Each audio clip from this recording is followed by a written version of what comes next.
is that sci-fi thing you have right there? What sci-fi thing? That sci-fi thing that looks like it's either going to kill you, record you, or possibly create some tiny R2D2 display. This is the wonderful microphone that I never know if it's working or not, because when you log into Discord and it's like, hello everybody, for anybody that is there, welcome tonight. Obviously tonight is going to be primarily me and Lars just shooting the shit, so don't worry about it. You've missed nothing if you're not here. But for those that know, when Lars and I sprint, because we sprint Monday to Friday every week, Richie, and we write together every day, and this is how we get through. But whenever Lars pauses or mutes his microphone, when he comes back, at least half the time it doesn't work, and he has to change his settings, has to fuck about with things again and again and again. And today I have discovered the wonder that is this microphone that I've had for ages, that I've been using.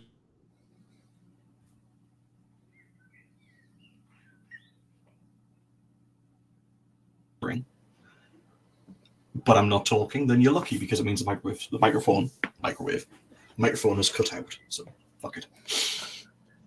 But anyway. Lovely. Oh yeah. We're live. We might stop talking at any moment, but we're here at least. We're here for the company. Exactly. We're here for shits and giggles, as we always are, but we're here to celebrate because Lars's new book is out, Thrift of Dicks, and it's fantastically popular. Oh yeah. Yeah, right there. Beautiful. Thank you. The book looks good as well. So first thing I've got to ask, thieves everywhere was your tagline. Is that in reference to Chase? Because him and the entire party are just thieving bastards? No, it's just I've been spending an entire day trying to get my kids into order, and they've just been messing about with everything. And it was total chaos. So they've just been tiny fucking thieves, and I needed to get that out there. I had my automatic lawnmower open and was messing about with the motherboard in there with 3 kids standing around. I've never tried anything as chaotic. I can't explain why it works, but yeah, it does. How many kids have you got left? I don't know. I think they're all there, pretty much all 3 of them, but one of them might be missing a leg. Is that from the settings? You've sent it to go hunting for things. England versus Spain. I like the optimism, but let's face it, England's never going to win. For years, I've hoped it would be different, but it's not going to happen. Yeah, it's true. It's true. Besides, I mean, we all know the only thing you guys conquer are other countries. Exactly. And then the ungrateful bastards kick us out. Yeah. It's a disgrace, you know? Yeah. How dare they? How even dare they? I will stress for everybody that when we used to go out and conquer other nations, and we used to do all this, we learned how to do it from those Danish bastards who used to come across, trash the place, steal all of our pretty women, steal all of our sheep, and then fuck off again. And now this is what we're left with. All the lunatics are here, and so we go out and we try and conquer places because we got the idea from him, so fucking that way, blame him. Yeah, you forgot the most important thing. Once you're done with all the vacationing, you go fucking home. Yeah, but we didn't want to. We didn't want to go home anymore. Have you seen what it's like here? It fucking rains for fun. It just rains. It's why we kept going and conquering places. It was like, look, I need someone else to do, or I'm going to go home, and the wife and kids are at home, so I'm not doing that. So basically, you're saying it was more a case of like, we need a new vacation house. Mm-hmm. That's entirely what it was. Too much spare time. That's it. I know it was more of if we're at home, we don't have any spare time because we have the list of jobs. You know, the wife says, "Could you just?" Because that's always a favourite. Or I've just got a little job for you. It'll only take you 19 hours to complete this, and I've got 6 of them that have to be done by Monday. And you go, but it's Friday, and you go, yeah. Exactly. So, dude, so what have you got in the background at the moment? Okay, I God just of the Feast. I'm loving that. Yeah, God of the Feast. I mean, that is one of my favorite action-packed lit RPG series. Creation Spain. Nathan, Kevin Sinclair, that bastard. Look at it. It is a fucking hell of a size. I mean, let's face it, he has evolved. Because let's have a look at his first one.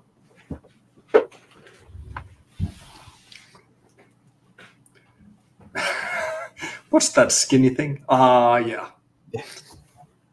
Definitely. Condition Evolution. I have to admit, I actually loved Condition Evolution the most of all of his series, simply because the temper of the main character in that series was just so goddamn ballistic that there's nothing you could never anticipate exactly what he was going to do, except he was going to lose his temper at some point and it would be bad. But I really like the fact that every single action he takes is logical. So there's no like plot armor of he's doing this because he must get to there, so he's just going to keep doing it. It's like, no. Shit happens and he's dealing with it. And then all of this happens and it's like, right, he now controls half the galaxy because he's just trying to get people to leave him the fuck alone. Yeah, I know. Oh, yeah. Too true, man. Too true. Instead of a plaster. And I got this thing. I got this thing now. This is a beauty. That's nice.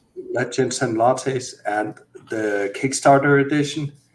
It's got golden pages because, of course, it does. It has. It even has. I'm not even sure what it's called. It's like a cloth cover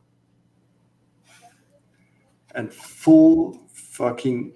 I mean, it's just gorgeous. I mean, seriously gorgeous. Dude, I am so gutted that I missed out on that Kickstarter. It was one of those where you mean to get it, and it's like, I'll get it, I'll sort that out next week, and then you're like, I've just forgotten it. Yeah. Steve, saw you. It's Craig. I think Tina closed the door. She cannot know that I actually backed that Kickstarter. It was so expensive. It was totally, you won it. Yeah. And I got won it. Yeah. Exactly. It's the best way. This is prime blackmail material. I mean, anybody who wants to sucker punch me, go right ahead, you bastards. It'll just join the rest of the stuff, dude, that we're just collecting enough shit on you to get it all ready in one go that we can just unleash absolute hell. Because that's the way we run. So there's steps to make a channel and then change it there. Yeah. Yeah. Yeah, it's a whole thing. I mean, they messed it up big time. But anyways, that's not why we're here. We're here. No, we are here to discuss the fucking magnificence that is Thrift of Dicks. Yeah. Yeah, I hate you too. We had an author live launch live the other day, and it turned out to become a 15-minute ongoing dick joke, and I loved every second of it. I mean, it was I had heard that about you. It's, for those that don't know, I mean, all of the various publishing houses have very different flavors. You know, very professional, very sensible, very sort of cool in the way they produce this, and ours just pretty much dick jokes and abuse. So it's probably a good idea if you're not really into that, don't come to us. But you know, at least you can see how we treat our family, because this is it. Also, I mean, in certain, among certain groups of people, our way of being is actually kind of like therapy. Like So, you yeah, don't very need good. to talk. You don't need to talk about your emotions. You just go out there. Somebody calls you a douche for 20 minutes, and you're good to go. I mean, it's all good. It's pretty much the way that we roam, isn't it? It's just general abuse. Well, and very specific abuse that we roll through for the entire day, every day. For those who don't know, Dragon Con last year, was it? God, it was. It was only last year. Um, and there was Kev, Brian, Lars, and I all sharing a house, and it was just absolute abuse around the clock, and a lot of alcohol, and generally it was messy. It was worth it. It was brilliant fun, but Jesus fucking It really Christ, was. I mean, the mornings were kind of embarrassing. There was this morning on the second day there where Brian and I pretty much held each other's hand and we walked around and we asked everybody, okay, I can't really remember what happened yesterday. Did I at any point abuse you? Well, you did tell me to die in a fire. Oh, yeah, no, that was Brian. That was me. it was. For anybody that doesn't know, it was horrific because the way these things often go is it's sort of because we're there to meet people primarily and to spend time with people, and a lot of the meetings do take place in the bar. So you have a rum and another, and then once you finish that bottle, you have another and another, and once you finish that bottle, you then start to really drink, and it goes downhill from there till you've had sort of 5 or 6 bottles of rum, a lot of beers, and it just gets very, very messy. And most of us can't remember much of the night out because people drank themselves sober inside of that day. And yeah, I have memories of that place. Yeah, On the you upside, were there. yeah, what was her name? Jules Strait from oh god, what the hell was she in? Well, Jules Strait from loads of different TV programs was there wandering around the bar as well, so that was entertaining because people just kept walking up and going, "You," and they're like, "Ah." But yeah, if you Dragon Con's great fun, but next year it's going to be even more mess. Firefly, thank you, Nathan. Yes, that's the one.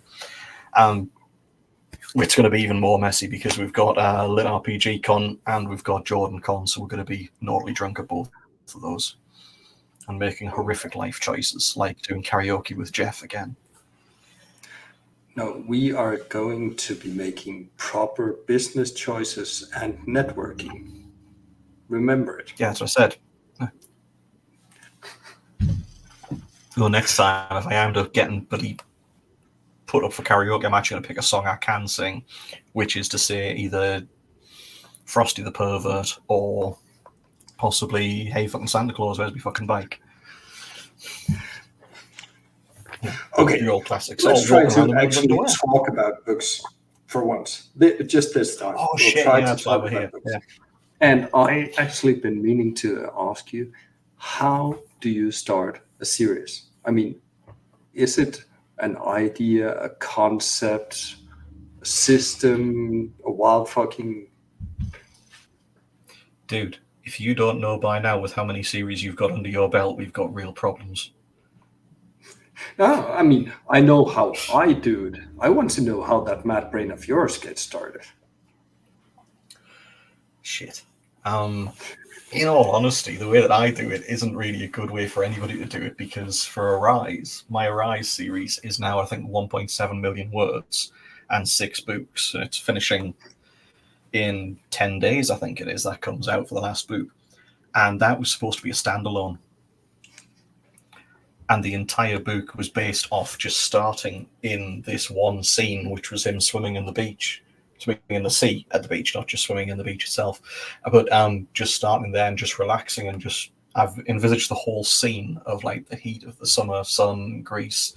They're just lying there, they're just looking up the way that the water, when you lie on your back, sort of when it's all this downside of your face, and all the noise dopplers out from you, the water in your ears, all that kind of shit. Nathan, I like it. I think we could do that. We could definitely pull that one off. Yeah, I think with what just happened Thanks, DJ. yesterday or today, maybe not right now, Yeah. Nathan. Okay, so you're telling me that you invented Shit. an entire series about microbiological engines, about mythological creatures, a hell of a lot of abuse, violence, blood, and violence, and supernatural items and violence, and it all barreled downhill from a scene where somebody is chilling in the waves. Yeah. It was basically like, how good can his life be? It's like, this is awesome. Floating on the ocean, got no stress, no strain. And then, yeah, next thing you know is his life just goes downhill. I like to break people, but come Jesus. on then. Tell me about the deck builder. Tell me how you All came up right. with Theft of Decks. Okay. Theft of decks. I have very, very, very different ways of starting series. So I've had 4 different series by now, and I've started them in 4 different ways. So the first was with a concept. I mean, what would you do if you just stole 8 million euro and went undercover inside an MMO?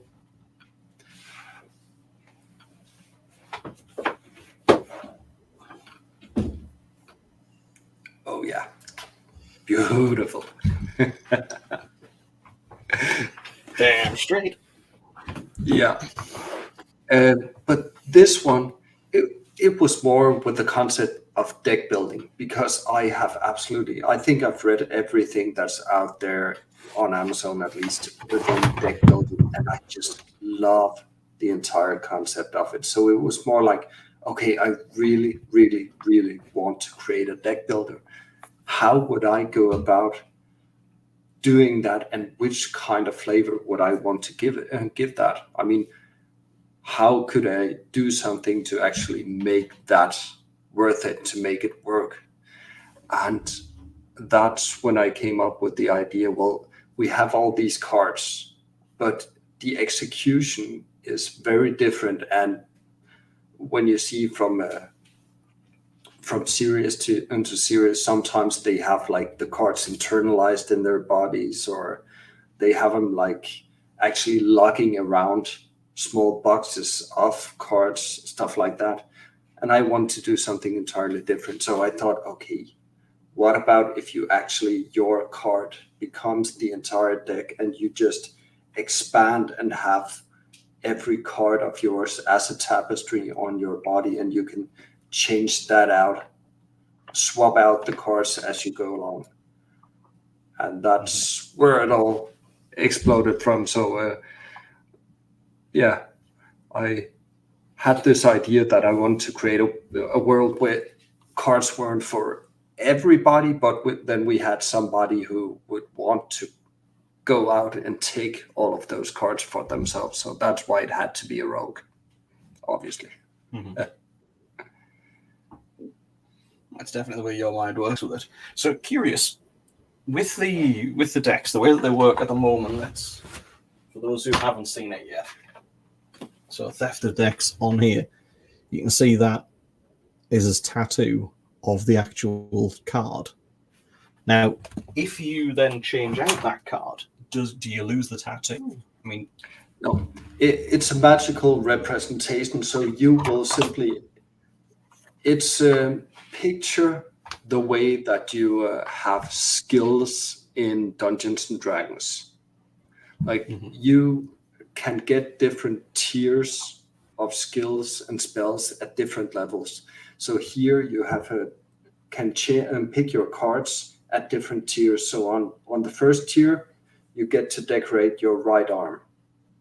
Second tier, you get to decorate your left arm, and so forth until you expand onto your entire body.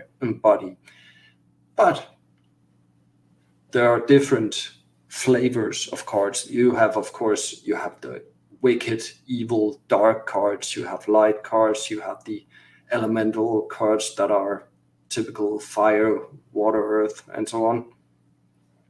Fury, that are pretty much berserkers, and liberty, that are pretty much North Korea on speed. So not liberty at all. There's no liberty Oh no, involved but whatsoever. I mean, that is pretty much as accurate as North Korea calling themselves the Democratic Republic of North Korea or thereabouts. So, yeah, very much Yeah, lies. And but then you have I actually like it. all these cards, but you can only have one active at any time. So you can, as you go, you can change your deck on your body to reflect whatever you're fighting against or whichever situation you're up against. So you can basically, but the issue is whatever you do, it's all always there, right there, visible for anybody to see on you. So if they know your cards, they'll know exactly what you're capable of doing.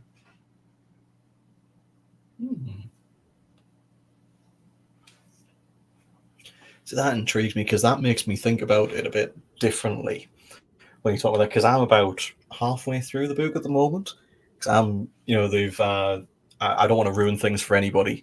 So they've met the arms master. They're in that situation, learning and evolving. I'll just say that. Okay, John. Um, but for me, it's the dungeon cores.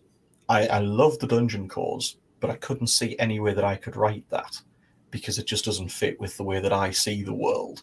So they're always such nice stories.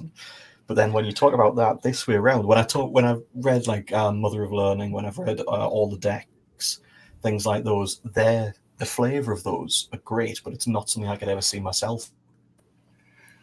But then the Yeah. way that you talk about Theft of Decks, that I can see that more, and yeah, I do Yeah. like that. I I'm, have been really enjoying reading it. oh, thanks, man.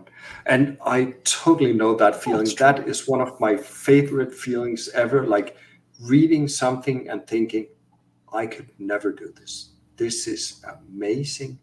And I would never fucking be able to do this. Like, take for instance, there, it doesn't always have to be an entire book or a genre or something like that, but take somebody like Nathan Amy.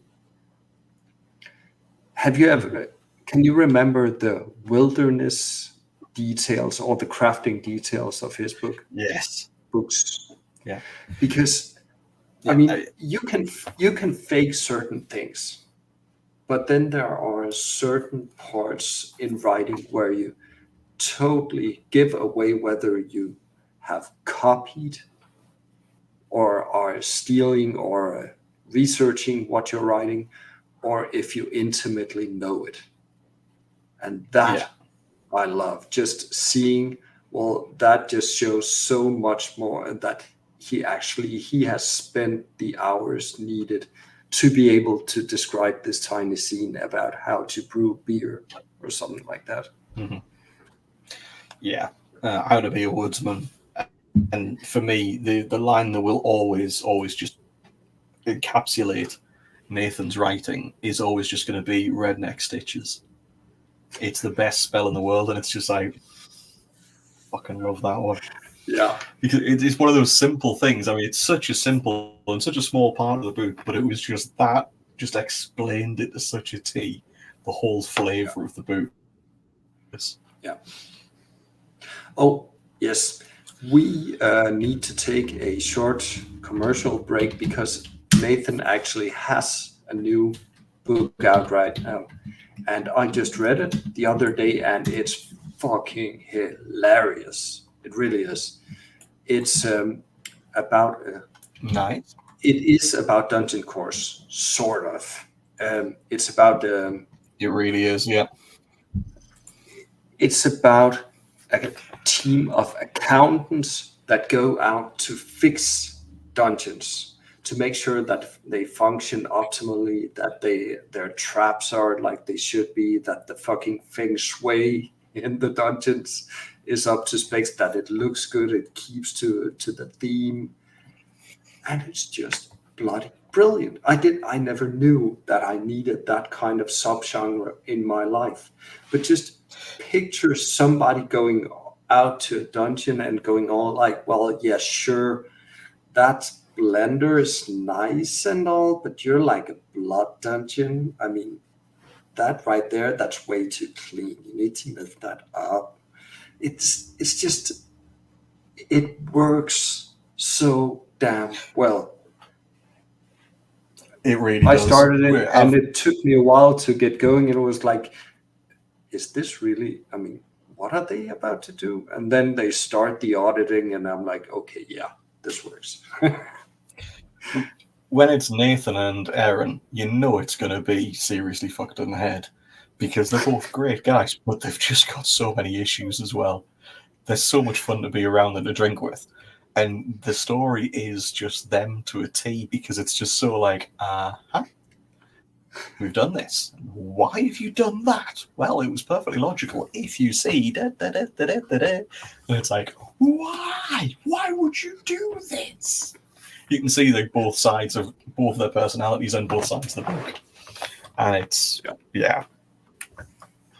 I know Aaron reached out to me a little while ago and said, will we do a live? And I was like, yes, definitely, because we've got this live coming on. We've got another one coming up soon. I was like, right, we'll plan this out and we will do a live and get this in because if I've got to, they're such lovely people as well. I think that's one of the big things for me in this genre is so many of the authors are such really nice people. I mean, we're not. You, me, and Kev, we're just all bastards. But so many people are really nice. And it's nice to see. Yeah. It's bloody annoying, isn't it? Mm. I mean, it really is that they're like nice and successful, while we're just bastards. Yeah, I mean, we should really stop talking crap about them all the time. I mean, we're not gonna, but we should. Yeah, we should. Yeah.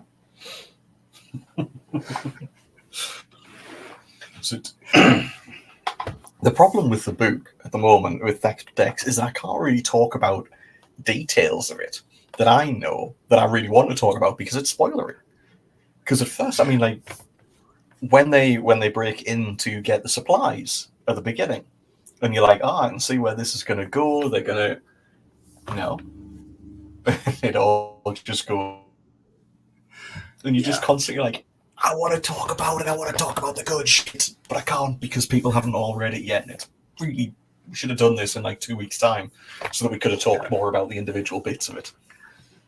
It's true. But I mean, we can talk about a couple of things about them because there are a lot of heists in the books. And yeah, sure, it's a spoiler, but I can't say that not all of them go entirely to plan. And that, to me, is simply a necessity in any any story involving any sort of rogue or heists or roguelike persons. Because, I mean, just picture Han Solo. Could you imagine any sort of heist with him that doesn't go horribly wrong at some point, but then he manages to salvage it somehow along the way? Yeah, that's pretty fair, to be fair.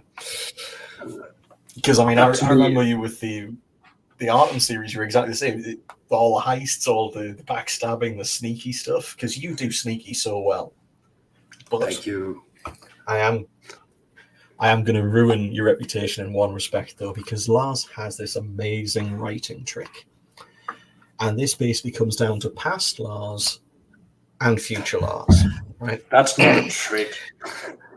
Oh, no, it is a trick. It's a trick that past Lars plays on future Lars regularly and that the rest of us get to enjoy because we get to laugh our asses off. Because what he does is he writes himself into this absolute bastard of a corner, right, where he can't get out of it, he can't figure it out at all, and he spends time sitting there going, I need to do this, how will I do this, how will I get out of this? And he just goes, and writes himself a little note. And what note do you write, Lars? I wrote, tell the world. I write, well, future Lars, fix this. That's a standard sentence. Fix this. Sometimes I do give myself some more details to work out of, like fix this, but make it funny. That's a good one. The most annoying thing I did at some point was just being entirely unable to figure out what I need to do. So I said, there's supposed to be a riddle here. It's supposed to be super tough and they beat it somehow anyway. And you should also make it humorous. Good luck. Coming back to that, when you think you're just supposed to edit a book, that's just why. It's hilarious. It's absolutely Past Lars hilarious is because we'll be there, dick. right? And Lars will be doing his editing pass, and he's like, "This should take me like 2-3 days. That would be great. Then I can send it off to the editors." And all we know is when he's found one of those, because he's like, we see him in the video, because we do video sprints a lot. He'll be banging his head off the desk, or he'll be swearing and like, and we're like, "Oh, he's found the new one." And he's like, "Fucking Lars, you bastard!" And he's just cursing himself for the entire time. We're like, Oh yeah, brackets. Yeah. Brackets are the worst. Oh yeah, you're a soulmate, man. Seriously, it's horrible. Why would I do that to myself and keep doing it? It's the fact you keep doing it which amuses the hell out of me. I just love it for that, because when it comes about, we can be, because of the way we often write, Lars and I are on similar schedules, so we tend to get to the sort of the editing process around the same point, about a month sometimes apart, but around the same point each time. And we'll be reading through and we'll both be working on different things, and we'll just see the other one going and cursing and panicking, and it's like, I feel so much better about my life choices right now because I'm not doing that. Yeah. See, I mean, you're Maria, way just different, insane. actually. Yeah. That, I mean, you've told me about that, Maria, and I'm impressed and horrified at the same time. I mean, it's insane. I get what you're saying, Nathan, there, but it's like, I can't move on until I've fixed it because I don't know how it's going to work. So sometimes it's like, if you think of like you've got two cogs that are meshed together and rolling as your writing style, and then when it doesn't quite work, they're like, one's spinning or it's just not all there. And so I still keep writing and forcing it. And then you just sort of go, all right, and it'll just suddenly click, and you go back and make a couple of tiny little changes, and then it's like, and it goes really nicely again. But that could be the drugs. Yeah. Okay. Yeah, okay. No, Yeah. I do that a lot, because sometimes you have the framework in place and sort of where you're going, and it's just a matter of getting the words out, but you're not entirely in the mood for that kind of scene, or you don't know exactly what's going to happen. And when that happens, I feel totally good about just skipping it, moving on ahead, and then coming back to it later. It's just the coming back to it later part that I forget. Yeah. See you, See you, TJ. Thanks for TJ. joining us, man. Have fun, my dude. Hey, Kyle. Kyle? You all right there? Okay, so Yeah. TJ works like a fucking horse. Sorry, go on, dude. Yeah, I have planned 4 books. TJ says he'll leave, and then Yeah. Okay. He can come back and watch later if he cares. I've planned 4 books in the series, but I also have one additional spin on the story that I would very much like to throw out there. So if the story gets as much traction as I'd love, then it might grow up to 6. Jess did not know this, but there we go, Jess.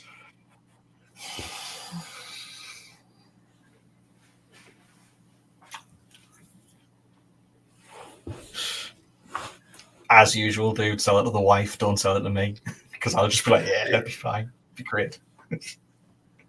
Hey, I mean, it's not like you're in a position to criticize it, are you? Standalone, 6 books. Yeah. I'm still amazed that Prototype ended up staying as a standalone, to be perfectly honest. I half expected that to spiral out of control. Insane. Was it more with what would they call the publisher being weird? Yonder. Oh, yeah. Yeah. I was sad to see them go because I thought the concept could have been freaking awesome. Yonder could have done so well. They could have blown it out of the water, but they just meandered and just. It was really sad to see it because they had so much potential to do so well, and they just totally fucked it. It was like half-assed for the entire time. But it's a shame. Yeah.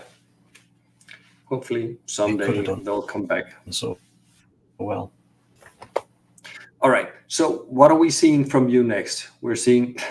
Oh, that one's for you, Jess. I had an update overnight that when I turned off the PC. Sorry, guys, it keeps juddering out for me here, so I've got nothing on my side, unfortunately. I'm sad about Yonder. Yeah, very much. Yonder basically sent us all out a message saying that they're shutting down their Western arm of operations.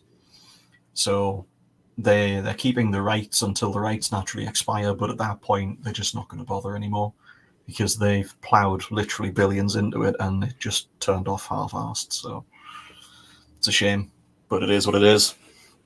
I don't know if this is happening for anybody else. I had an update yesterday on the PC that came up with, when it usually tells you, it says, shutting down, it's going to take 4 minutes or whatever. It literally came up as it's going to take XXX minutes. And that was it. And it was about half an hour. And then it rebooted several times. And then tonight I was nearly late getting on because I was sitting here staring at the screen, just cycling. So it may well be that my side of the equation is buggered tonight. In which case, I'm sorry, because Nathan, my resolution looks fantastic to me, but it could also look like a potato on my side, and it would be an improvement. So, the hazelnuts. You've never been prettier from my end. I mean, you look like one of them. No, one of them Herschel paintings, where everything's just kind of tooled. Fucking bastard. It's a good job. I love him, really. Yeah, bad taste, dude. Bad taste. So, rogues, favorite rogue. Which movie, story, rogue do you love the most? Right, it's got to be Han Solo. Is always going to be the ultimate rogue because he's just constantly fucking about. He's just always like, thought I'd do this. Might turn out well, might not. Oh, you're gonna have to give me some more examples, some different examples of rogues, because I mean it's like the character of the D&D film recently, as you said the other night, the good one. Oh yeah. Chris Pine in that one where it's like. I always liked that kind of a character, like Chris Pine plays in the Star Trek ones as well, where he's trying to do the right thing, but he's also just doesn't give two shits, and he'll do whatever he has to win. I like those kind of characters. What about you then, Lars? Agreed. Oh yeah, I completely agreed. I am a huge fan of stories where the rogue, go ahead and take my option, you bastard. Locke Lamora to me is Scott Lynch. Let's see, he is right there. Lies of Locke Lamora. He is one of the rogues in that series are some of the best written rogues. Also with the whole planning and execution of their heists, it's just magnificent. But in general, what I also love, which is also a case with Locke Lamora, just to a very smaller degree, is that my rogues or rogues in general who have just a tiny case of the morals, like they aren't entirely black-hearted. They, when push comes to shove, they will actually give a fuck. They will make the right choices. But they also do think about lining their own pockets, and mostly it's about their family and those around them, and the rest can go screw himself. But the best one of those characters I can think off the top of my head has to be Firefly, because he is such a shitbag. In every other way, except he's like, no, this is my family, and we'll keep my family together. We'll look after my people, and we'll just fuck everybody else up. And I really like that because it's so, he doesn't give two shits. He's a bad guy, but he's a good guy, and it's like, yeah, it's true. And Nathan mentions Tasselhoff the Kender, which is a horrible choice because I always wanted to kick him every scene he was in. Yes. Captain Jack Sparrow, yes. Yeah, I'll give you that. Yeah, definitely. I like that whole, like, I don't give a shit, I'm just going to have fun, and what happens, happens. I like the way that works. Yeah. God, I hadn't thought about Tasselhoff, though. That little bastard. Oh, yeah. How did that end up in my bag? That's so weird. Those by the way, there are some series where you shouldn't come back to them 20 years later. Mm-hmm. Dragonlance, to me, was one of those where they didn't age that well.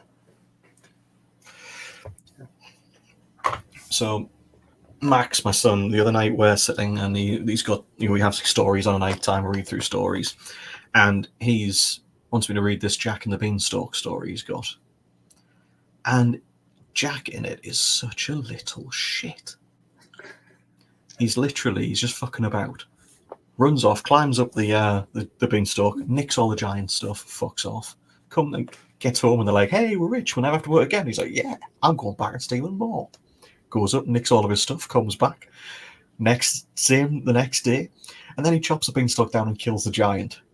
And it's like, I know the traditional story of it. Yes, the giant is the bastard, and and all these things are going on. But sure. The way this is written is the first time I've ever seen one of these stories where I actually rooted for the giant, because he was such a little shit that was just stealing everything. I'm like, yeah, I'm gonna go up here, nick everything is gone, and you bastard, you weren't happy that I was stealing everything. Oh well, I'll just kill you then as well. And it was that whole attitude. I was like, fucking little shit. And I'm lying there on the bed reading this with my son. Inside, I wanted to fucking beat the little bastard to death. Not my son, the Jack from Jack and the Beanstalk. That's probably better. But yeah, I mean, I have always rooted for the Bears. Oh yeah, we lost you entirely, dude. Now, Lars, but I do love you've had a stroke, or I have lost internet connection. We can hear you, but you look entirely frozen, and it's actually quite a pretty picture. I love you. Oh, you're back again. You managed to freeze in the most beautiful situation. Just looked like it was pretty, but yeah. Just for Paul, who's there. 8 bitches, yeah, that's about right. I have no doubt that it will be horrific, and I will see it in lots of places, sent by friends of dubious nature. Oh yeah, I mean, there are memes in there, definitely. No, seriously, what have you got coming out soon? I mean, you're finishing up Arise, if you ever get around to it. I mean, you are lazy. Yeah, we've got Arise 6 will be finished. Like I say, I mean, that's all done now. We're just waiting on Ingram Spark signing off on the actual text versions for the hardbacks, which anybody that deals with this side of things, you'll find that there's no logic in the way they do this. Yeah, the Kinders redo.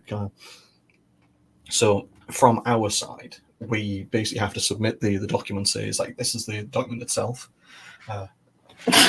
Excuse me, sorry. So thank you, dude. We submit the document to Ingram Spark, who's one of the printers that we use. They ask for the actual cover template.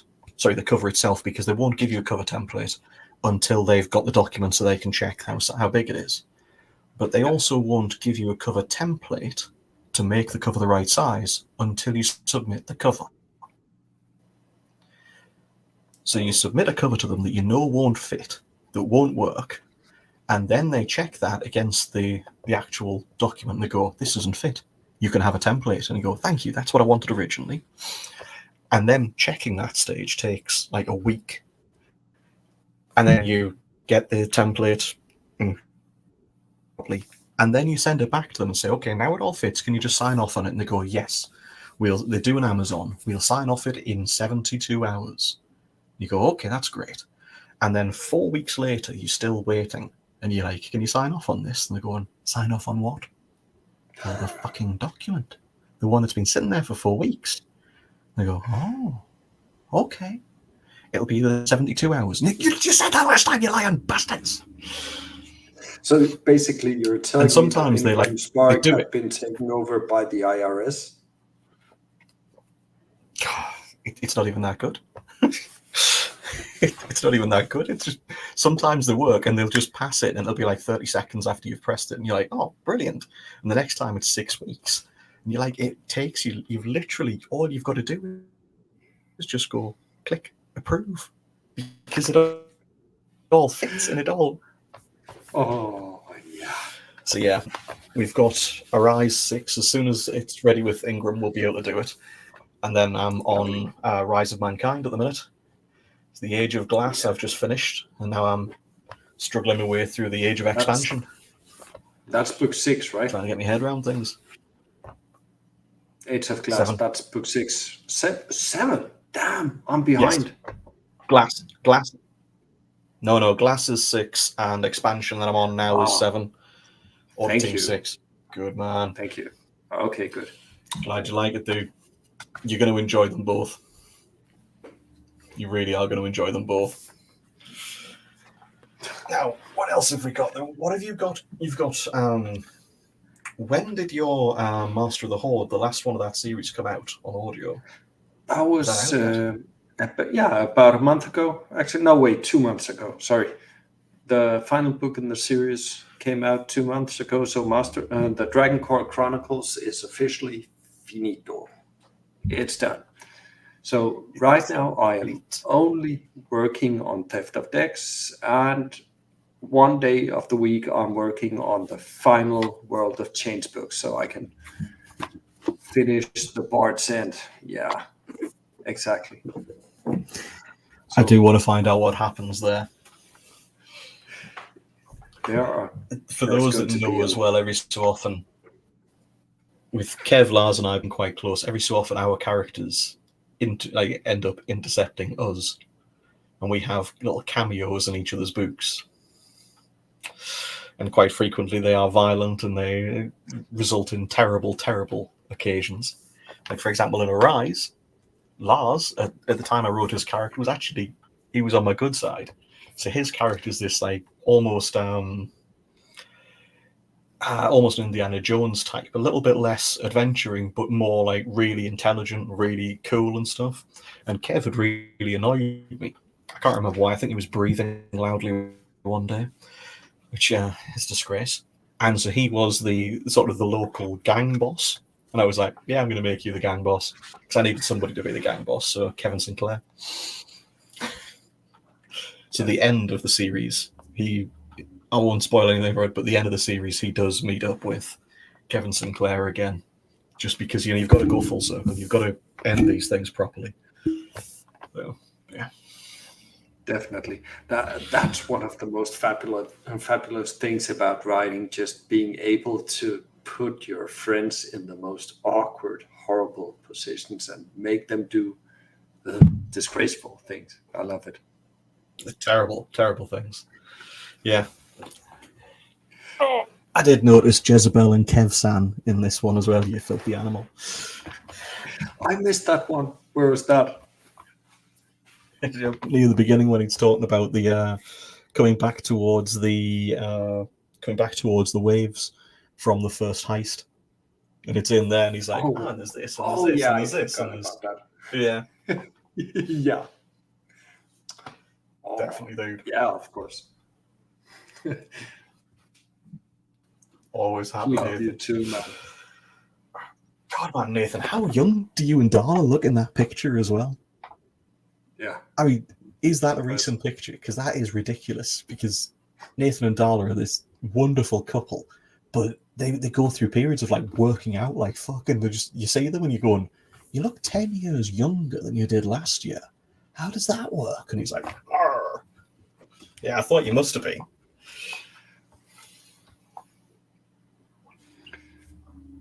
But yeah, Now and then, then I have, yeah, after the Bard should come out maybe end this year or start next year, then that series will be done, and I have one project in the works that I can't stop world building on, just here and there, just 500 words here and there, just building out the idea and the persons and everything. So it's got the most horrible tagline, and I'm not allowed to say anything about it yet because I haven't seen anything similar. So I'm still at that stupid stage where you go, I have the perfect idea, you can't have it. Sorry. I just love the fact that you're frozen there. Like, Just looking like fucking Mr. Burns. Sorry about that. yeah, literally, no, it was perfect. I highly approve of that. In the hope, though, that it actually stays like that on the live and not just on my computer, because if it's just me that I get to see that face. I mean, usually my connection can be pretty crappy, but I'm pretty sure something happened on your end, dude. Yeah, it's like I say, after the update, it's just fuckers. Oh yeah. So we need to do some shout outs because I've been reading a ton of good stuff lately. How about definitely. I have. I mean, I've been reading a lot of stuff. I was going to say a lot of shit, but that really isn't a very complimentary way to say about the stuff that I've been reading of late. Because I have read some stuff that I've really, really enjoyed. So for me, I'd have to start with Shami's new book. Because Shami's stuff, Shami comes up with these little kinks on the world, little kinks, which probably does as well, but little twists on the way that the world is seen. God damn it, Maria. And her new story, I'm not going to say anything about it yet. Overdue, definitely, Nathan. So I read that after I read Shami's. I'm not going to say anything else about what goes on with the story, but time controlling warlock, I think, says it all. And just Shami's perfect brand of madness. It is a fucking brilliant book. But you just keep, it's one of those where you just keep reading a bit more because you're like, oh yeah, and it expands on the situation. And it is cool as fuck. So I've really enjoyed that. Yeah. Steve Campbell brings such depth to the stories as well. He's so good. And Jacob's Also, fucking mental. Second Chance Swordsman in general, it's just absolutely amazing. It's also ridiculously over the top at times. I mean, it has those dives into entirely. I mean, you can almost feel the Final Fantasy worship in that series at times. Yeah. And then You really goes can. between that and pretty heavy combat scenes. I love that series. Yeah. I've just had a quick look there. It's Time Marked Warlock is Shami's. It's just fucking brilliant. Nice. You're going to really enjoy that. Katie Hanna, for her Overdue, is fucking great. Really, really enjoyed that. But I always do with Katie as well because she's such a love. Her characters are so, I don't want to say nice because it's like some of the stuff that's going on, like Town Under, where it's the apocalypse, but in Australia. None of the shit, but it's so well written, and the characters are so strong and so fleshed out that you really enjoy them. I actually. What else have we been reading of late? No, I just want to Overdue. 100% agree, and you figure out along the way that one of the main characters was just ticking me off something bad, and then we figure out because they aren't these fucking soap, what they call soap opera talking heads. These are actually like fully fleshed out characters. They talk about what's going on, and we figure out there was actually a reason that this person had to act like this instead of just people talking. Yeah, not talking to each other. They actually sit down and manage to talk like adults and figure out things. True, Nathan. Um, First Fist 2, Two Fist, Two Yeah. Furious. Rose Reynolds. Rose Reynolds. Double fisting. Yeah. It I had to reread the first because it's been a while, but it was totally worth it. The Sect of the Jackal, it is just amazing. The world's tiniest congregation of depraved bastards, and I loved it. And book two just continued Which exactly. says a lot about Rose as well. Yeah, continues in the exact same vibe and just expands from there. Rose's fisting series. Oh yes. You're not wrong. You're just not wrong. And Like now she was we saying can about that, actually, when it's like, yeah, now we can tell that Paul Hasseltine isn't here anymore because there's been a Yeah, pervert coming. there's And no he way hasn't. you'd let that go. Yeah. No. Yeah, one fist, double fist. Oh, Paul, you said that Jeff Hayes is going to narrate Shamey's next book. That's bloody awesome. I didn't see that. That's yeah, I remember us saying about that. That's gonna do very well. Well, yeah. I was fortunate enough that she reached out to me with an ARC copy, and I'm fucking 100% on that book. Brilliant book. Really enjoyed it. What else have we been reading of late? Read Alpha, Alaron's new book. Enjoyed that because that gets you back to the sort of, you know how the Awesome. Chaos Seeds is. Yeah, you know how the Chaos Seeds books are sort of here, and then Richter goes to the land. This is what happens here, and continues to happen here after the chaos is unleashed on there and sort of comes back. And really enjoyed that. It's good to see Alaron back in the game again, because very good stories as always. Yeah, I have that somewhere downstairs. It really has been too long. He has said when we've talked about things in the past, he said that he's working on 9 at the moment. So for anybody that's a fan of the land, I know I keep seeing comments everywhere saying that, oh, he's just abandoned it. He hasn't. He's done what the rest of us do as well, where we move to another series to keep the world fresh for us and to keep working. So he's just done that, and he is working on it now. So there should be an announcement, hopefully, in the next few months about it. But I'm really looking forward to it. So. Yeah, definitely. I would like to continue with the land. I mean, I know when I wrote the first 3 World of Change books, just one after the other, I was so tired of my own characters. I had to do something else or I'd explode. I couldn't imagine just writing 7 fully fleshed books in one series in one go without having something else to swap to. I mean, I would go insane. So. Yeah, definitely. I'll tell you what else has come out recently. M.H. Johnson, Contender. The Battlefield ones, they are M.H. Johnson, Battleforged Contender, yeah. I'm trying to think what the original series was that I started reading with M.H. Johnson. That was Valor, that was the main character. Val. It's Endless Online.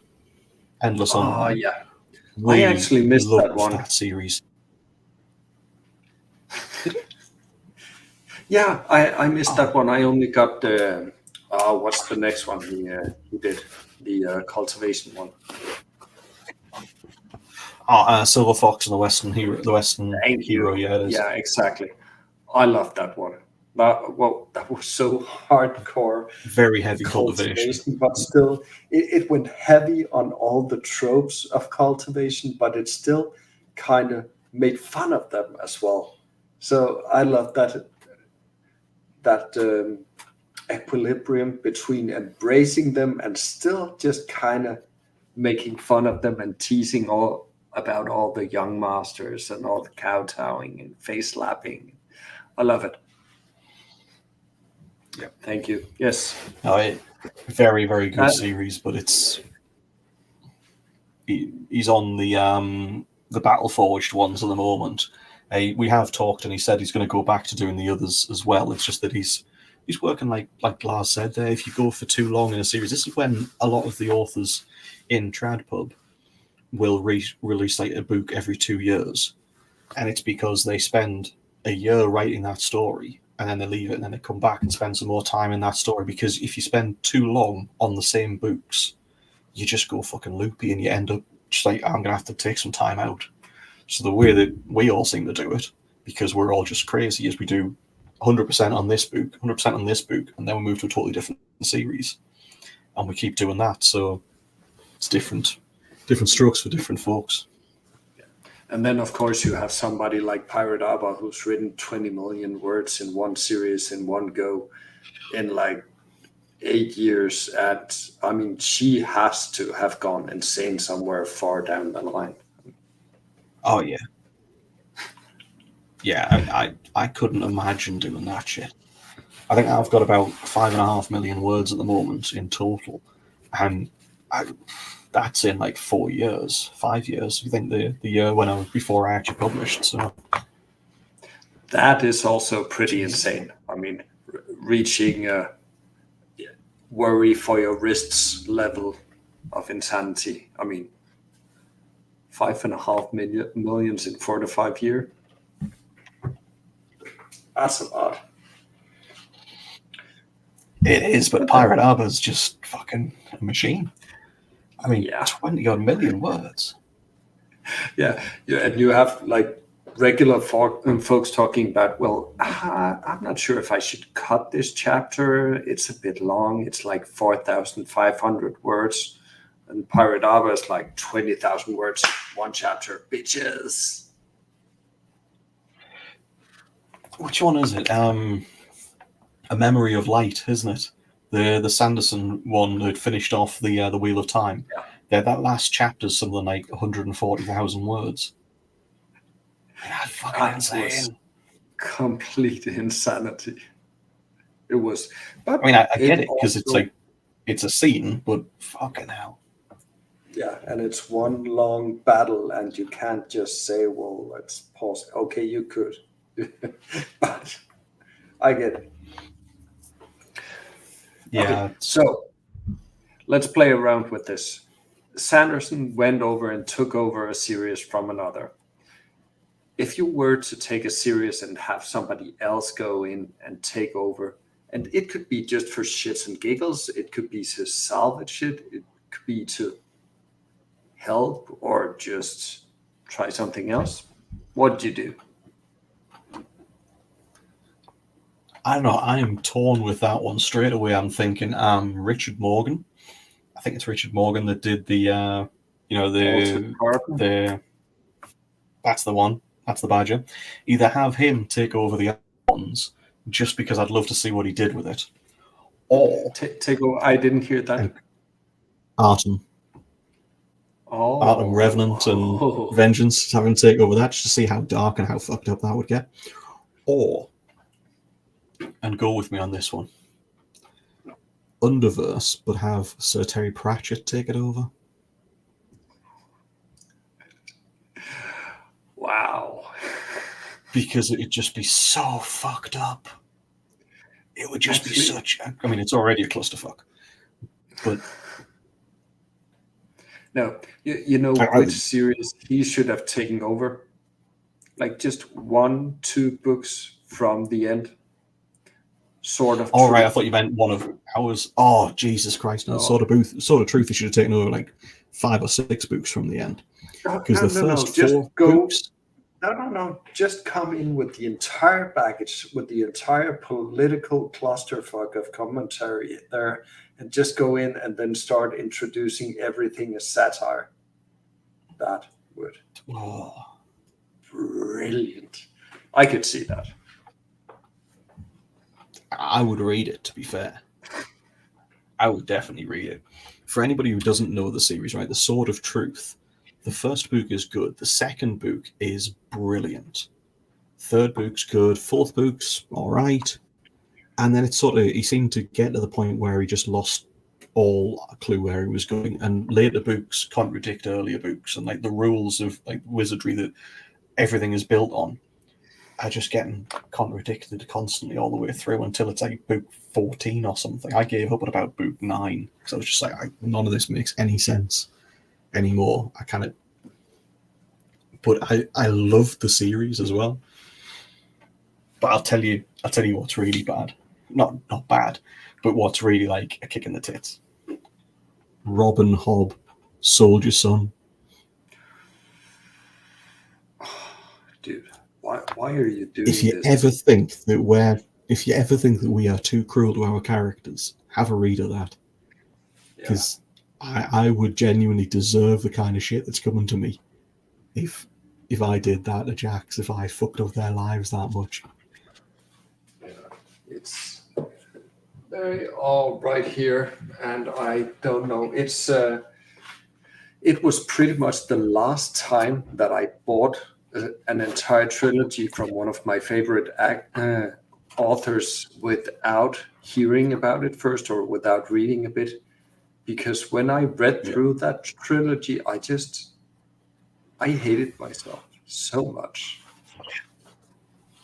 It was just pain. To be very clear as well, everybody, we're not like ragging on Robin Hobb here. Fantastic author, and we're not saying like, oh, they don't know what they're doing. Brilliant stories, fantastically well written. I'm just saying it's such a fucking absolute pick. You know, they really batter the shit out of that main character to the point where it's like grimdark without the rest of the world being grim. It's just their life. Yeah, exactly. It's like the world building is excellent, and the characters are so well written. And every time the main character gets the tiniest ounce of optimism that now everything's going to go well, she just takes him out and just pummels him. Poor fucking bastard. Yeah. Take care, Paul. Good, great to see you hanging out, man. Have fun, Paul. Cheers, man. So, who is it that took it over? Oh God, now it's got it in my head as well. Brandon Sanderson, not the Mistborn series, not taking over Wheel of Time. What's the other one he did? With Kaladin as the main character. Oh yeah, Oathlight Archive. Have we just gone? Everything flicked off for a second. Has my computer died? Is there anybody out there? It's right here. Way of Kings, dude. Oathlight Archive.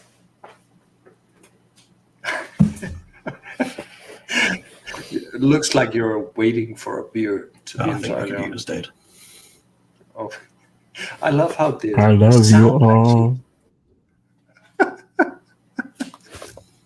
I love how the sound still works, but everything else is just gone. All right. Well, he is obviously not going to be any help whatsoever. So I think we should all just start talking crap about Jess. So, in order to start this out properly, the worst thing that Jess has ever done.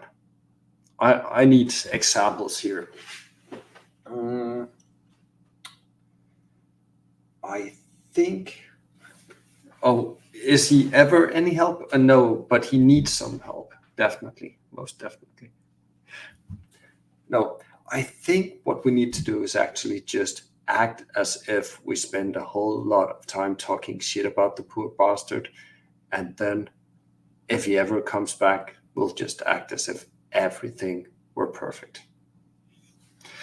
But until then, let's talk about Theft of Decks for a second, because right now he isn't there. This book 1 is out now. Oh yeah, it's true. He is beyond help. He is beyond help. It was my idea, but it actually was my idea to publish with him. I was a teeny bit hungover, and I had an idea, and I ran with it. I know, right? I am. I do not regret it in the least. Actually, I need to double down on this one, mate. I really do. All right, back to it. Theft of decks. What I really want to do, because this is a big book. It's like 175,000, 80,000 words. It's pretty massive.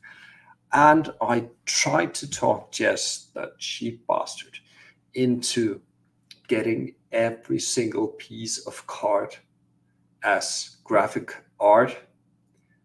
And he refused on the grounds that, oh, there he is. I'm so happy you're back. We were not talking about you behind your back at all. We missed you a lot. You didn't, you filthy animal.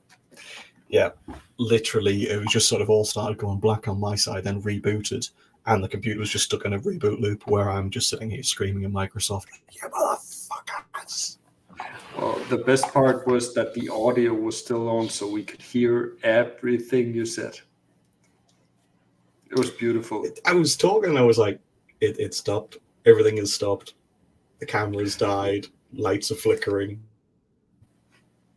And you were frozen with your hand out like this, like you were just waiting for a beer. It was rather beautiful. Oh, there we go again.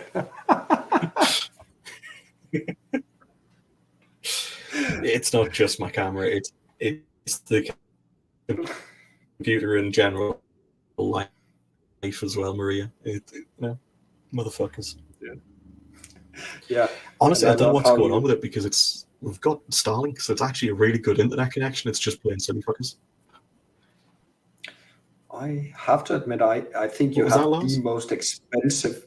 I think you have the most expensive internet connection I've ever heard about. So it's like you and Elon Musk have a tiny competition. That sounds horrific to anybody listening, but it's 70 quid a month. But considering that for us, for where we are, we pay 5 quid a month to have normal shitty internet, and we had to pay for the line rental as well, which was under 15 quid a month, so it was 60 quid or 70. And when you go for the 71, it's like 10 times speed. It's fucking brilliant. Like, what? And then it's not.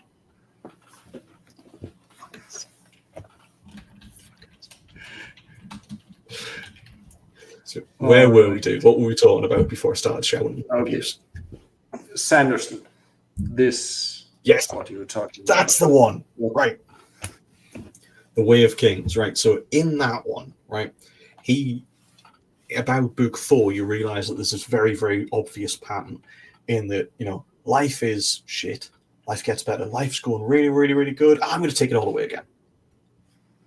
Life gets a bit better. Life gets good. Life gets really good. I'm going to take it all away again. And it's like that. But imagine if Sanderson, when he's like punishing Kaladin and the other characters, imagine if he hated Kaladin and he's like, I'm going to really punish him. I'm going to make his life a fucking misery. That's Soldier Son. Yeah. It's true. It's true. This is definitely spoilery, but it's not like there's anything that shows this coming at all. So the necrophilia charges, that's where it really was like, dude, that's low. Why would you do that to your own goddamn character?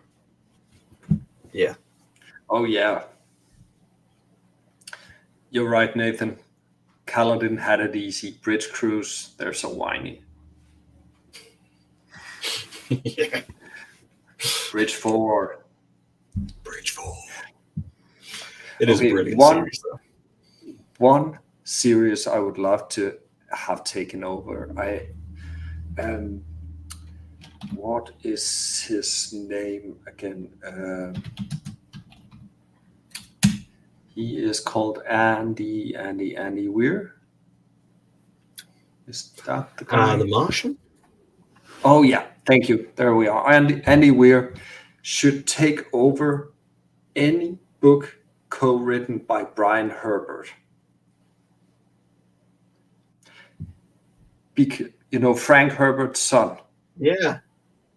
Because the one who's just Frank, absolutely milking Dune. Yeah, exactly. So then he could take it over, he could keep the story as is, and then introduce some actual fucking science to make it make just a tiny bit of sense. Yeah, exactly. It's the new Dune stuff where it's like you took the high level science stuff and political stuff and then you dumped it down to like 13-year-olds. I would love to actually see that done well and with some science. Yeah. I think the contract that they did for Dune for the new film was for 3 books as well, wasn't it? So they're going to do like God Emperor of Dune and Children of Dune, I think it is. And I can't imagine how they're going to pull this off, but I'm there for it. Yeah, totally. I did not imagine the movies being as good as they were, but they are amazing. I think it has a lot to do with the quality of the actors, but god damn it if the looks of things and the mood aren't just entirely on point. I love it. Yeah, very much so. No, really good. Okay, what else? This is one. Twisted Metal. This is an unusual one. Here, grab Twisted Metal. I mean, the game. No. I don't think I know that one. Okay, I don't know that. I was looking through some of my old stuff recently and saw this, and I was like, I haven't read that in a lot of years, and it is really good. I can't remember if this is the first book or the second, but it's like another world. Humans end up coming to it, but all of the creatures on there are robots. It's just a wonderful, weird series. But there's that, and what is the other one? Ragged Tom Lloyd, The Twilight Herald. Yeah. Okay. I think you're due another reboot in a second, mate. You are really hard to watch.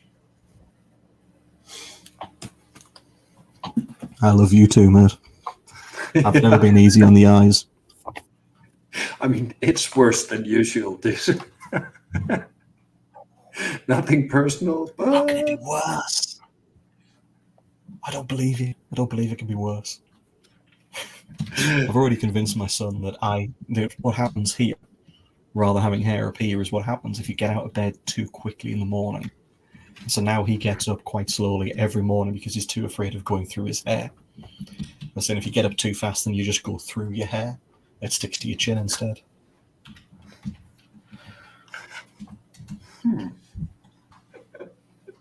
Have you got any new books you want to share with us as well, then, dude? No, I am actually.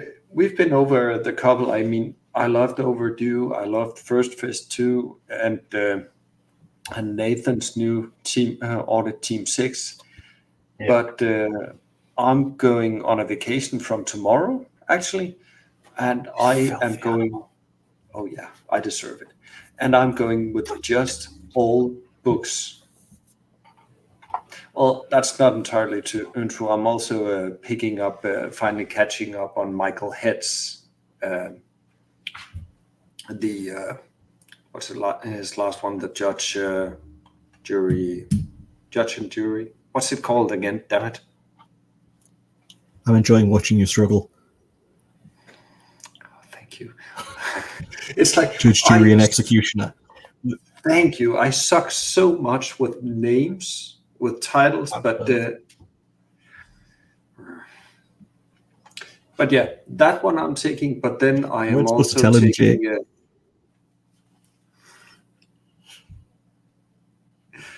Memory. Thank you, Wandering Warrior. And then I'm taking Memory, Sorrow, and Thorn. So Good that's series. 4 years. It's been ages since I tried it, so I'm just relaxing and reading some old stuff. Yeah. Oh God, I don't even know what I would read if I mean, to be those. Can't like Last by the New Year. Fuck off. For those who don't realise this, Lars being from Sweden means that they have horrifically long holidays. Like literally, throughout the summer and the fucking winter, autumn, and spring, we'll be writing. Like I say, we write Monday to Friday, and Lars will just be like, "Oh no, I'm not in today because it's a holiday here. It's a national holiday." And we're like, "It's been 2 days since your last one, hasn't it, Lars?" "Oh yeah, it is." "Oh okay, no worries." It's not like fucking, if you don't want to be here, don't be here. But then he takes a month off in the summer. And this is how these filthy bastards just do things. At least a month. Last year, where did you go last year? Crete? Oh, it was just 5 weeks. I mean, that hardly counts. Okay, After being off for to at be, least like a day a week already. Like his weekends are like 4 days. to be fair, I actually worked 2 of those 5 weeks. So just saying. I mean, it was harsh. I was sitting there in that balcony looking at the Mediterranean and 30 degrees with a cold drink in my hand, and I was thinking of you fondly, as I do, and working hard. Hey. Dude, you were definitely doing something hard and it wasn't working. You were joining us for the D&D nights and we were like, "What are you doing?" He's like, "Oh, I'm in the bar. I'm in the pub." Fucking bastard. It's true. But no, the national holidays in Denmark are beyond the pale. It's insane. It's like every third holiday I have today is say like, okay, Tina, I can't do this. I have to fucking work. I'll never get anything done. And people wonder why they're the fucking happiest people, like the happiest nation in the world. Because they never fucking work. They never do anything. All they do is take time off and shag. Bastards. Yeah. Yeah. I mean, it works, apparently.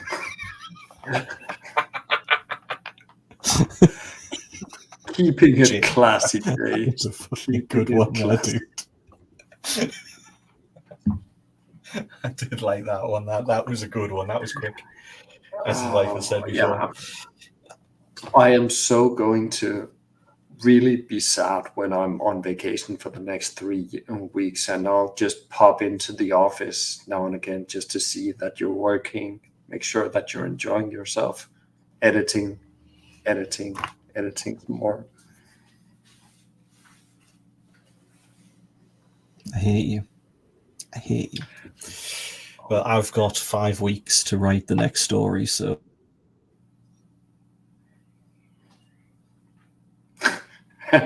And there it froze again.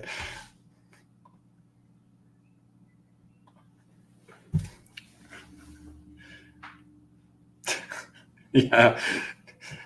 Jess doesn't edit. He writes blurbs. Okay, Jess.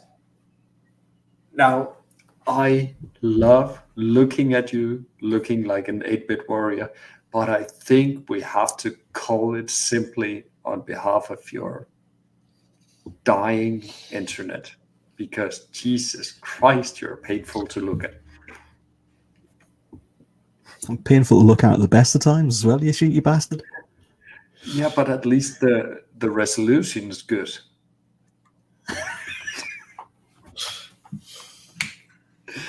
The unspeakable horrors of the night, but at least they look good while they're doing it. Yeah, okay. Right then, you filthy animal. I'll let you go, but it's been great fun catching up with you again. Yeah. I mean, Lars and I speak literally on a daily basis when we write together, but it's always good fun just shooting shit. I did have a suggestion for Lars earlier on, which is that we need to do a gaming night soon. We need to do it live, though obviously the internet is playing silly fuckers at the moment. But what I'm thinking we might need to do is XCOM. Yeah. Because Yeah, Lars every year does a playthrough of XCOM, for those who don't know. And when he does this playthrough, he names his characters after a load of the authors in the genre. And we then find out, has Jez survived? Oh yes, he's actually made sergeant. He killed 3 people that last mission. Fucking yes. And he's like, no, he died. There's 99% chance of hitting, so he didn't hit anything at all. The enemy were 3 inches from him, and he has a shotgun, so he shot himself in the leg. And it's shit like that we get reports of. That's XCOM. So I'm thinking, yeah, excellent idea. We'll play one of those, because you can play like team versus team, can't you? There are definitely some multiplayer versions.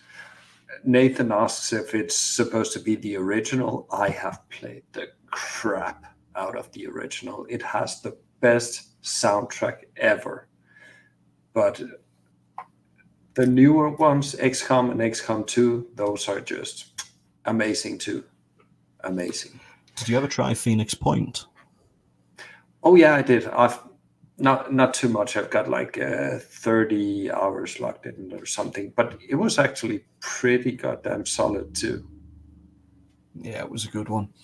For me, Phoenix Point was good, but when the time comes and Civ 7 comes out, I'm just going to be hiding from the world for at least a week to play that solid. And I don't care who knows it. I am just not working that week at all.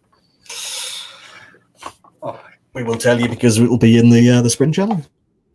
We will tell you. But I think we'll call it there, because it's already out on me twice since saying, right, I'm going to have to go. So it is, as always, an absolute fucking pleasure, Lars. You are a legend, and really, really enjoyed the book. It's a fantastic one. Yeah. It's some been impossible lovely. Comments I can go for with that one. Yeah, I don't know. Sorry, the Alien versus Predator. I was like, thank you, everybody, for coming out, and it was wonderful to see you. Oh, and Chrissy, hey. Al joined on a computer that actually works and has a better camera and better sound. Okay, how about there's no need to stop the stream. We can just do Chrissy and me, and Jess can go bugger off whatever he does. Just fuck off. We can just talk. Did anybody else hear that Lars is going to be doing my wife while I fuck off? It's better reception, isn't it? Well, good job. I love you, fuckers. If you want a job done properly, get the boss to come in and do the job. I love how your image is crispier than any stream of Jess's has ever been, and you're in the fucking living room. Exactly. I'm on directly below me. That's what she Where said. the wall is here, she's like there. Yep. Yeah, so I thought I'd jump on just because, Jez, what is going on with your camera? Come on, dude. You remember when I said I knew you needed to buy a new camera and you said no? I don't remember that situation. Did I have my listening I think face I deserve a new camera. I think you should just go with me and Lars should do the live. No, but I think you do have your "this is going to cost you later" face on right now. Oh yeah, just pissed. Did he at least talk about your book, Lars?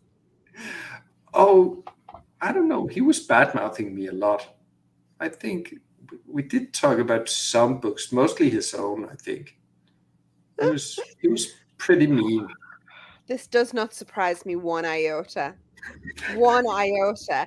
Although I am also pissed at you, Lars. What?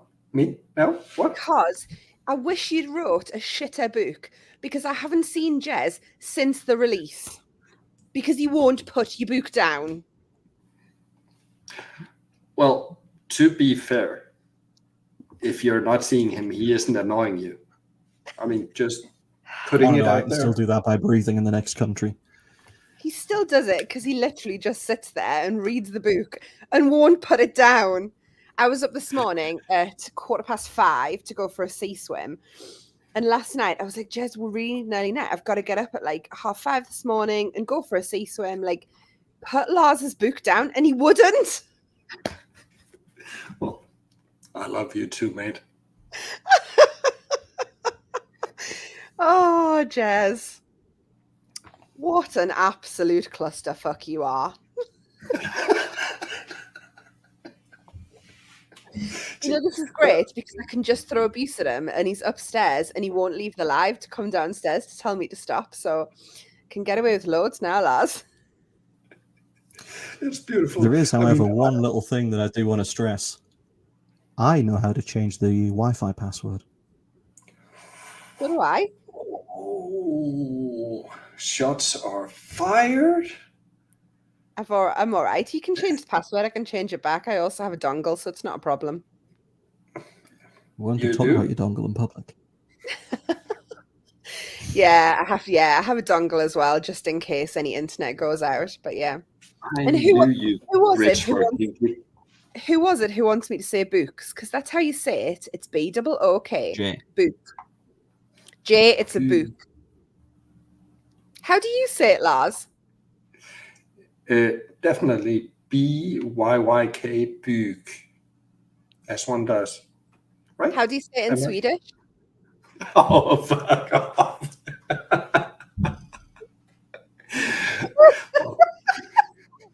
Look, okay. This is even frozen. Yeah, it's beautiful. We've been just making fun of him the entire time. No, I love it. The thing is, here I have no accent, and if I do have an accent, it's because I copy it of everybody I talk to. So after talking to you guys, I might call it book. And if I talk to an American, I might start saying y'all. It's horrible. Yeah, because we don't have a real English accent in Denmark, so it's just stolen from anywhere. I love it. So have you talked about the plans for book 2, Lars? Actually, we haven't, but it is very much on the way. I finished the first draft, and now I am just going over it again and again and again, and you will have it in your hands 5 weeks from now. Yeah, it's beautiful. Look at how frozen you are. Geneva, maybe we'll take him out of the studio, seeing as that he's stupidly joined me. Or we could just leave him there and pick on him. Look at That's what I had on my side. Yeah, we just had you looking like a hoot. I just took a screenshot. Yeah, deck number 2 is definitely coming, and we are probably looking at something like November. Yeah. At this point. Yeah. And in between there, we should hopefully have the audiobook for book 1 as well. Yep. So, because Adam is. Lars's boss starts making him get back to work. Yeah, you know your deadline, Lars. What are you even doing here? Oh, I'm everywhere. People just don't know it. I just hide in the corners. It's really unsubtle. I'm just here now. My bit's over. I'm just eating popcorn. Yeah, no, you're eating my popcorn. Have you enjoyed writing book 2? I have had a lot of fun cursing over it because it did not. Oh yeah, it did not want to do what I was planning at all. So I had a fancy outline and everything, and it just went sideways. But so the first pass through it, that was very confusing and took way longer than it should have. But after going back to it now, it makes a lot more sense than I was expecting. So it actually is. The vibe is very much what I wanted it to be. Good. Have you enjoyed writing book 2 more than you have book 1? Yeah, actually, because at this point book 1 was very much one of those where I expanded the world as they found it. Yeah. So book 2, that is more a case of, I get to do a lot more world building, take what I have, expand upon it, and give some nuance. Tell everybody that, well, what we actually know, well, some of it's entirely correct, of course. Other is complete bullshit, or just the world viewed from the viewpoint of a certain race, and it's maybe just a tiny bit more nuanced than that. And just expand the world and show everybody that it's actually a lot more complicated, a lot bigger and more dangerous than we thought it was. So yeah, that has been amazing. Like it's quite I always feel like I'm really like respectful of people who can write in a different language to the native language. Like it's really impressive. Do you ever find that you get tripped up on the English language though? Do you? So Wait a minute, much. you're also agreeing. No, I'm tripped on one of the best times, but I know Lars is because he's going, "How do you say this?" Going, I don't say that, Lars. I mean, sometimes I ask about the most simplistic things, but at other times, one of the things that really defeats me is idioms, just regular sayings, or like just regular things you say in order to explain a situation or some way of being. Like Danish idioms don't make any sense whatsoever. Like if you want to say that everything is a-okay, you say there's no cow on the ice. Well, technically that would mean that everything's a-okay, because it'd be worrisome if there was a cow on the ice. Exactly. And Danish is like that. We have the weirdest sayings, and they don't have a direct translation in any way whatsoever. So you have to try to track down the core of what you're actually trying to say, and then find the exact saying for that, which, yeah. Oh gosh, I don't know how you do it. Like it's I don't know how you do it. I Google a lot. For you, is Google your friend? Oh yeah. If anybody looked at your Google history, okay, what was your last Google history? Oh, my last Google history. Oh, that was basically, that was just The Martian, because I forgot what the author's name was. But no, I haven't had any like really traumatizing Google histories lately. I've been nice, and you can't prove otherwise. I think that if there's any point, well, obviously there will be a point when Jez dies. If anybody gets hold of his Google history, he's going to be like, well, it doesn't matter, he's dead anyway. But it will be worrisome. I try, when the people keep saying like, "Oh, you should try," when you're trying to find a phrase and you search on Google repeatedly and you're typing it in, it just brings up everything except what you want. I thought I'll try. When people keep saying you should try AI for these kind of things, so I tried it. I tried it 3 times, and the third time it refused to deal with me anymore because it said that it couldn't deal with me because of the things that I was trying to put in. I was trying to find out perfectly normal ways of making napalm in the house, and it refused to speak to me anymore and terminated the connection. Yeah, Jay, this is the way that it should go. It's not a real place. It's where bad Swedes are sent. I want to say something entirely unprofessional, and I will not, but I will write you a shitty message. So, I guess the next question is, what is going to happen with book 3? Do you have it planned out? Oh yeah, I have the yes and no. It's usually always like this, that when I write a series, I have like a pretty decent plan for one book, less detailed plan for the next book, a couple of paragraphs for the next book in question. So I know where I'm going, but I'll only start fleshing it out when I come closer. So now that I'm ending book 2, I know a bit more about where I'm going with book 3. And then before I jump in, I'll flesh out that plan more, make it more detailed. So yeah, I know what's going to happen, in large terms, and then before I start writing the bastard, I'll make a better outline, and then of course I'll deviate from that one too, because Does it have a happy ending?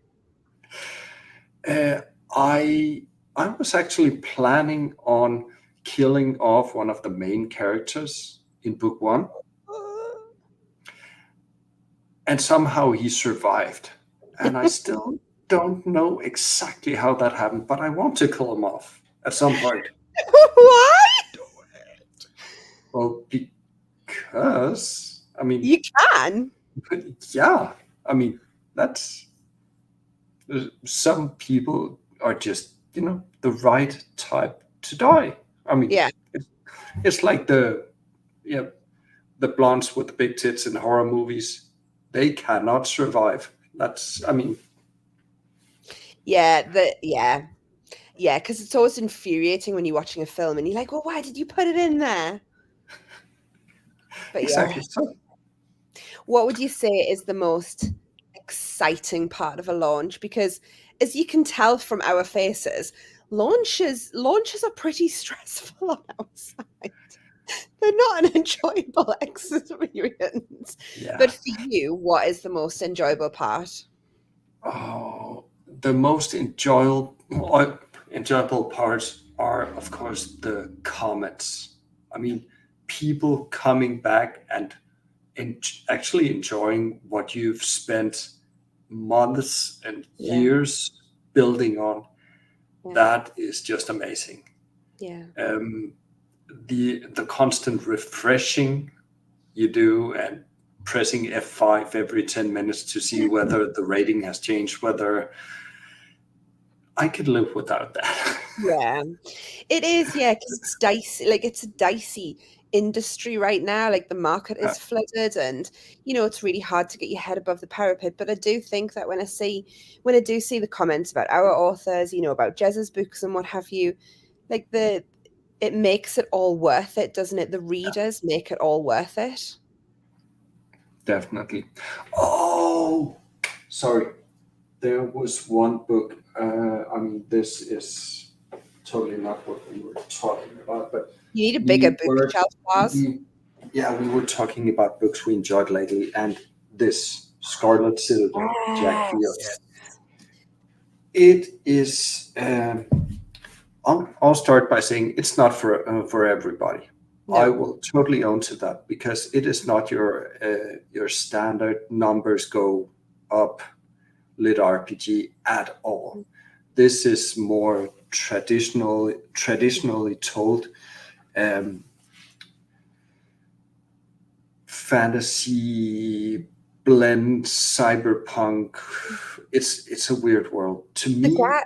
The guy has a way with words, though. Yeah, and that's entirely what I loved about it. I mean, it's as if you took a standard fantasy novel, then you blended it with the Shakespearean. What? Like Shakespeare. No. I'm actually thinking, what's it called? Alice in Wonderland. Mm-hmm. You blend in that sideways craziness of I don't exactly know what's going on there, and then you give it a horror twist. Mm-hmm. And the storytelling and the word, not just word play, but the word choices here are so vivid, so colorful, and so goddamn precise. I mean, basically, when I'm talking, I don't know what I'm talking about half the time, and anybody who knows me will not. But Jack, he just has a thing with words. I mean, I make fun of him for that, but we all do. I mean, it's sometimes it's just beautiful to hear him talk. Yes, and I think people don't often see that side. You could literally listen to him all night. I would just give him any book to read, and he's just got a way with words. It's just He's also on TikTok, so if anybody wants to go and listen to him on TikTok, amazing, absolutely amazing. But yeah, his book is phenomenal. Yeah, very much. So there's some words in there that he put that I had to then search to try and find out what the fuck they were. I wonder how many people actually had to do that. Oh yeah, but it's one of those that Fair. it's so good though. Mm-hmm. But for me, it's always going to be Perdido Street Station, but the fantasy version, because it's such a well-written story, and so like, wow, yeah, right. Makes you actually Yeah. think. Yeah. All right. Is there any questions we need to ask Lars? I feel like I've had to do this on the hop. You did wonderfully. I mean, it wasn't like that other, what's his name? Don't know, but he's an absolute knobhead. Oh, he is. Yeah, it's true. I also have to remember, as soon as I get on the live, I have to slow my speech down, because in Shields, everybody talks really, really fast, and I keep forgetting. There's a lot of people who would probably not keep up. But no, congratulations on your launch. Thank you. Where's your very book? much. Hold that beautiful book up. Oh yeah, of course. She's thick. She is Yeah. thick. Definitely. It's just fantastic. Absolutely fantastic. But congratulations. We are Yeah. very proud of you. Thank you, and thank you for everything so far. I mean, I am very, very. Yeah, I need a jack for scale. Can you arrange that?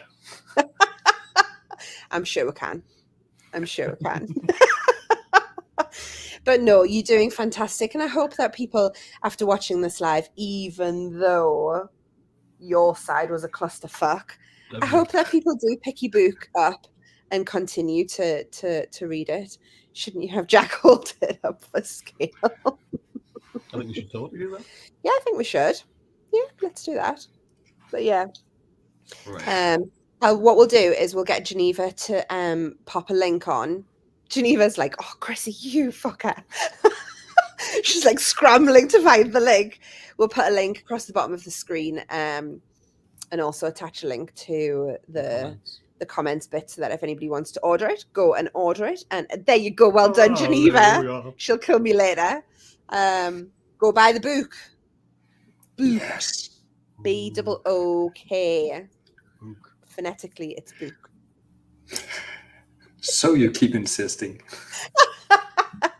Anything else you'd like to say, Lars, before we head off? No, it's been a ton of fun as usual, and I cannot wait to do another one at a later date. And next time we'll just include you from the start. Make sure this actually works. Maybe me and you will just do it, and he can just fuck off ski. Works for me. I'll go again. But no, we hope everybody has enjoyed this, and yeah, go pick it up, and we'll see you for book 2. Yeah, definitely. Right, we'll do the awkward Yeah, wave now. Yeah. Like, we'll just do this because we don't need his face in. Nobody needs that.